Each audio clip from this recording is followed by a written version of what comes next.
Welcome to day number 2 of the Tradeify Grand Cup. I'm going to be today summarizing the action while volatility, but not only in the markets, but also with the leaderboard. We have some traders making double the amount or 100% returns comparing to the starting balance, like doubling those accounts. But is that something that we can be or it can be sustainable when trading? Well, let's first review the comparison. This is the day one leaderboard.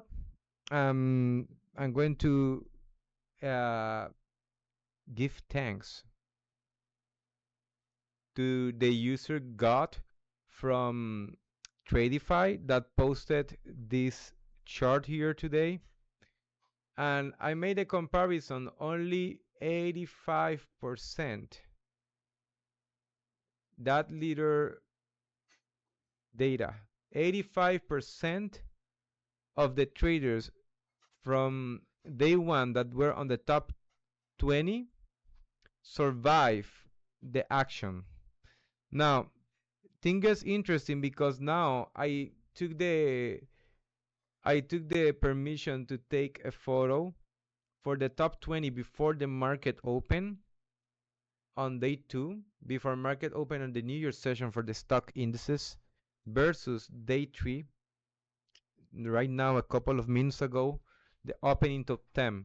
So only 7 traders stayed just from the market open to today on the charts. So we still have a huge turnover of traders that had huge returns that stayed here.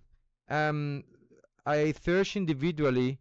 If you're really interested in data, like I am, really love data, you can go to Tradeify and, for example, just take the name, for example, I don't know, CDOF, and you can go to the rankings, or you can go to your own area here, and you can write CDOF,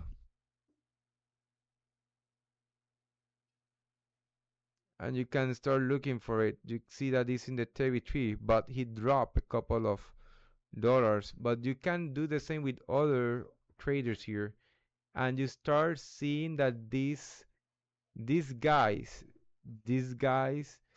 most of them blew their accounts today. They aren't anywhere near the top 200 even. Some of them blew their accounts. So I'm going to give a little rundown to my trading today because today this competition has helped me a lot. I hope that this continues helping me um, develop my trading. Uh, Today I have an awesome scalping session with some mistakes still that I can improve, but awesome session for today. I took the fake out of the market open. Normally I use 60 points, but today I decided to go for 70 points with the slippage was 69 points towards London low. I was stopped out on a bit of profits. I knew that if the market didn't break below here in those minutes, it was going to do a fake out of the 4-hour candle. 4-hour candle was going to be undoubtedly bullish. So I scalped these 60 points towards the fair value gap on the 4-hour chart. I decided to jump ahead. I don't think that wasn't that bad this trade, but I end up losing this trade. I was looking to see if we managed to get over the fair value gap here. And after I see the weak reaction, I understood that we were going to be in rangy conditions. So I scalped 30 points here, expecting the candles, if you look in the background, the candles to be like this, like posting these fake outs. I didn't manage to have the time or the focus to immediately take the longs here on these barbed wire conditions, but I took the longs here because I thought and I see that the candle was bullish when we were here to take the breakout. I was eager to see that breakout, didn't happen. Shorted again for the barbed wire price action.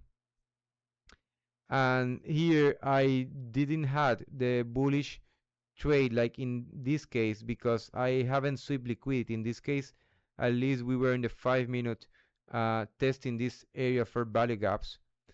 Then I have the opportunity here to take the front run of the candle. I was going to scale here, but I decided to wait because I saw a bit of weakness here.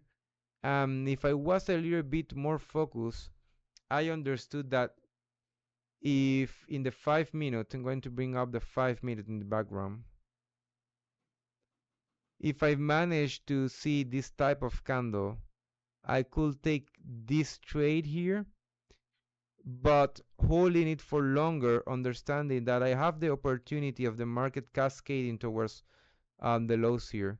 I don't remember if I managed to set the trade on data. No, I didn't have it on data. So I should put it here for my journaling and keep learning because with journaling is how you end up trading this way. So basically this was the trade.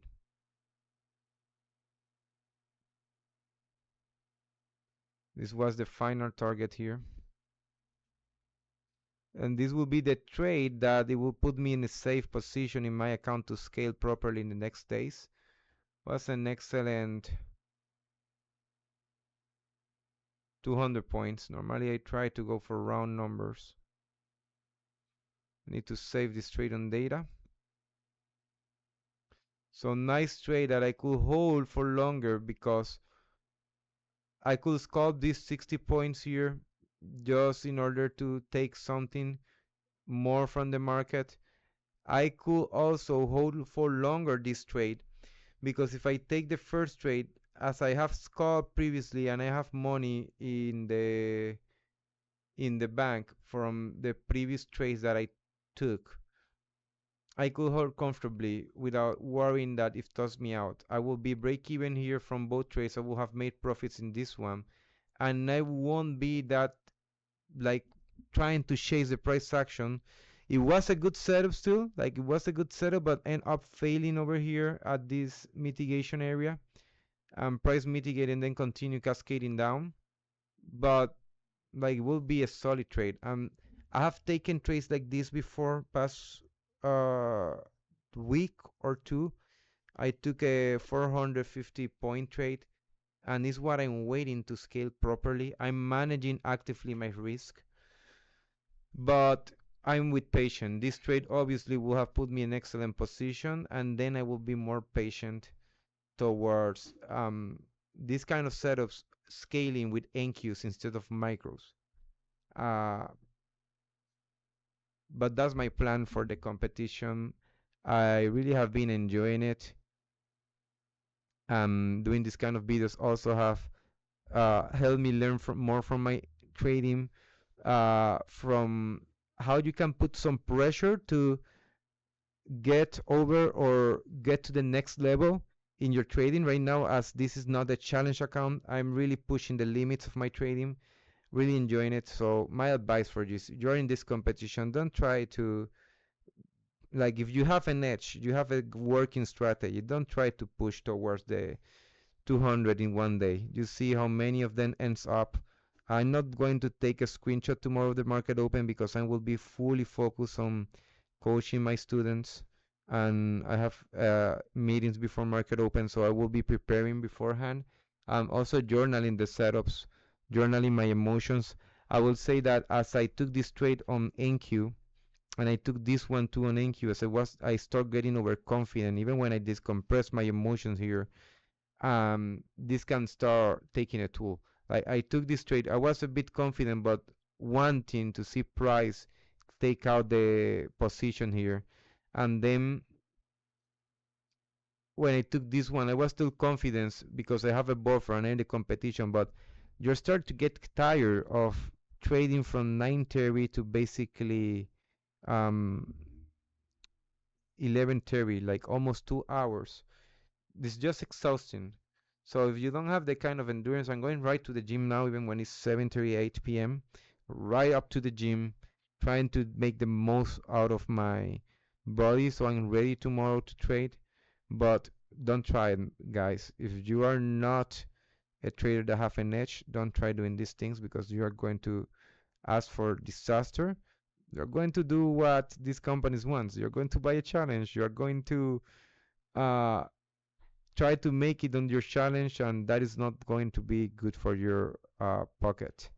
So until tomorrow, God willing, that I will give my summary of my training session and how the competition has gotten compared to today.